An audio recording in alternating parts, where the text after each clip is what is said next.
Bonjour, bienvenue sur Histoire d'en dire plus. Aujourd'hui, on va parler d'une tueuse en série, Madame Jane Toppan, qui est née en 1854 et est morte en 1938. Elle est née Aurora Cayley et c'était une tueuse en série américaine. Elle a avoué 31 meurtres en 1901. Elle a dit que son ambition était de tuer plus de gens qu'aucun autre homme ou femme. Elle a été élevée à Lowell, dans le Massachusetts, dans une famille pauvre, avec un passé de maladie mentale. En 1863, son père la place avec sa sœur dans un orphelinat de Boston, où elles étaient destinées à être données à d'autres familles comme servantes. Système de langagisme. Elle fut vite prise par Anne Toppan, qui, bien qu'elle ne l'adopte jamais de façon officielle, lui donna son nom de famille. Au cours des années, elle grandit avec un grand sentiment amer envers sa mère adoptive qui abusait des enfants et sa sœur adoptive, Elisabeth, qui était chérie de la famille. Elle continua néanmoins de vivre avec elle, bien qu'elle fût officiellement libérée de ses services en 1874. En 1885, Toppan débuta sa formation pour devenir infirmière à l'hôpital de Cambridge,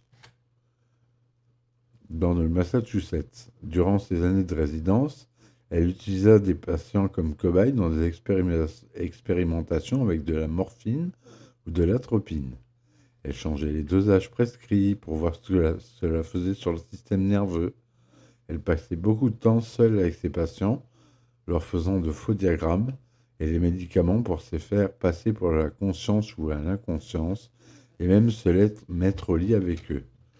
On ne sait pas si ces activités sexuelles ont eu lieu lorsque ses victimes étaient dans cette phase, mais lorsqu'on lui demanda après son arrestation, Jane Toppan répondit qu'elle obtenait un tressaillement sexuel des patients après de la mort, revenant à la vie puis mourant à nouveau. Toppan administrait un mélange de drogue aux patients qu'elle avait choisis comme victimes, se couchait avec eux dans le lit et les tenait près de son corps alors qu'ils mouraient. Cela était très rare pour des tueurs en série, et notamment des tueuses en série, qui tuent généralement pour le gain financier et non pour des tressaillements sexuels. Elle fut néanmoins recommandée pour le prestigieux hôpital général du Massachusetts en 1889, là où elle fit d'autres victimes, mais fut congédiée pour avoir prescrit des opiacés avec insouciance. Elle commença alors une carrière en tant qu'infirmière privée dans laquelle prospéra malgré des plaintes pour vol. Elle commença sa suite d'empoisonnement en 1895 en tuant ses propriétaires. En 1899, elle tua sa sœur adoptive Elisabeth avec une dose de strychnine. En 1901, Jane Toppan emménagea avec le vieillard Alden Davis et sa famille au Cotomet pour prendre soin de lui après la mort de sa femme, que Jane Toppan avait elle-même assassinée. En quelques semaines, elle tua Davy et deux de ses filles. Elle emménage alors dans sa ville natale et chercha à suivre avec le mari d'Elisabeth, sa sœur adoptive, l'empoisonnant lui aussi afin de justifier sa présence à son chevet. Elle s'empoisonna elle-même pour susciter sa sympathie. La ruse ne fonctionna pas et il la mit dehors. À la suite de cela, les membres survivants de la famille Davis ordonnèrent un examen toxicologique sur la fille cadette des Alden Davis.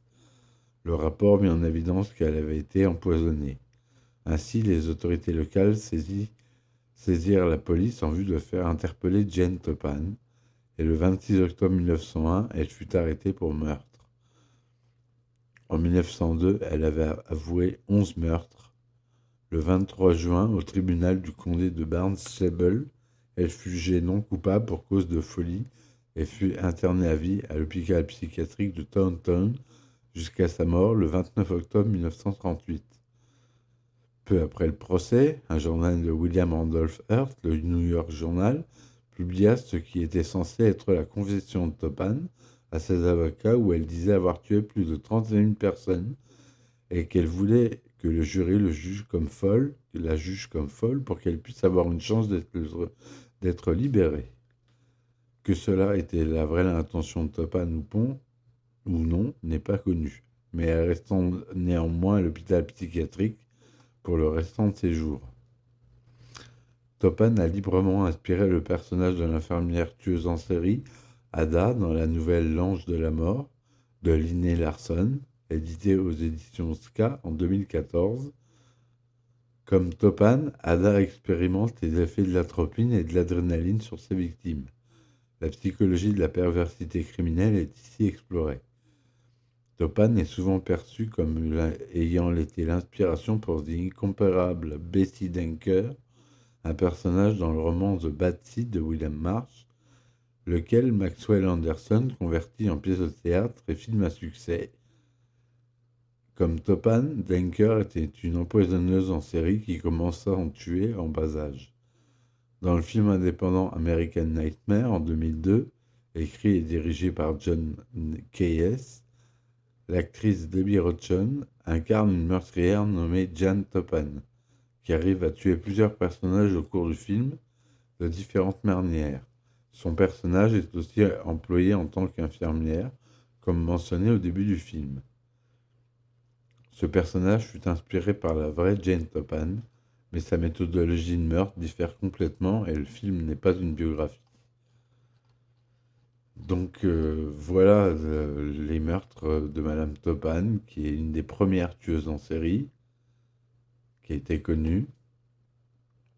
Elle faisait beaucoup d'expériences sur les médicaments et elle a été référencée comme une des plus meurtrières, puisqu'elle a avoué 31 meurtres. Voilà.